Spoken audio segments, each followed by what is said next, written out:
Mikasa Ackerman, the half Asian, half Ackerman survey corps member that is the last member of the Shogun clan. How powerful and skilled is this member? During the beginning part of the series, and when she was only a child, during some form of flashback, she was able to destroy a floorboard just by leaping towards a man to kill him with a knife.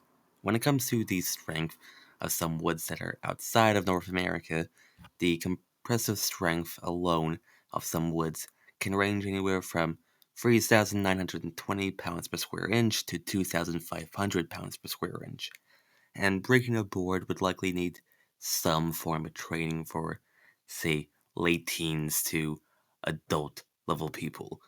And Mikasa being able to do this at a 9-year-old child with no prior training, from my knowledge, is pretty impressive. She can also ragdoll over people of her own age during this time period, like Aaron, for example. This sudden amp in strength during this situation is due to her Ackerman blood, being implied in a conversation with Levi pre-time skip that this is the exact moment where this amplification happened. In the same conversation, Levi confirmed that Kenny and Everett Ackerman had the same amplification, describing it as a sudden surge of strength going throughout their body. It was later confirmed by post-skip Aaron that this sudden surge of strength is due to the fact that the Ackerman clan can manifest the power of a titan yet keeping their human state. Something similar has been implied later on by Levi during the post-time skip era by saying that the Ackerman clan have the power of titans when talking to Peak.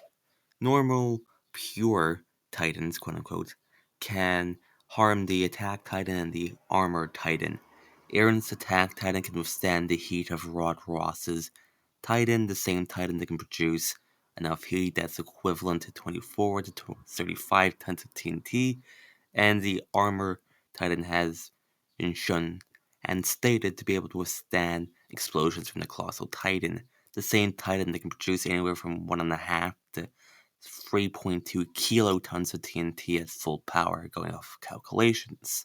So I'm not gonna sit here and say that Mikasa is small town level without any form of weaponry or anything similar, since the pure titans need to take chunks out of the armor titan to even harm him, let alone to kill him. They would likely have to do that over a period of time. Mikasa was also shown to be able to lift multiple wooden railroad tracks at the same time. For reference, the average wooden railway sleeper weighs between 160 to 250 pounds, or about 72 to 113 kilograms. Since she was carrying 4 planks with each arm, she's likely carrying at the very least 640 pounds, or roughly 288 kilograms for each arm. If it's all together, it's around 1,280 pounds, or around 576 kilograms. Going off of the book, The Science of Attack on Titan, on page 148, it talks about the vertical maneuvering gear and how Aaron, if he began reeling his wire as he did a 70 centimeter vertical leap, he would have, well, you'll need to produce a weight of 7.1 times his own base weight. For reference, Aaron weighs around 63 kilograms at the time this was written, so we would be producing 447.3 kilograms. So Mikasa would have to deal with something similar in terms of how much weight she would have to be able to produce.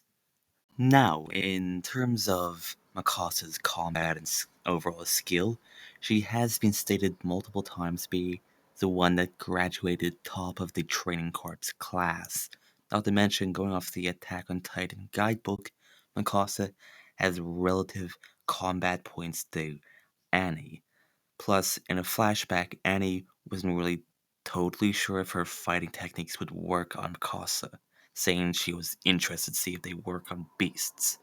Mind you, Annie, while within and without her attack her Titan form, I mean, has shown stances people use in martial arts like Muay Thai, and has shown martial arts training. Mikasa was also skilled enough to be able to master the vertical maneuvering gear in her first attempt. So yeah, Mikasa, despite not being the most powerful character in Attack on Titan, is still really impressive.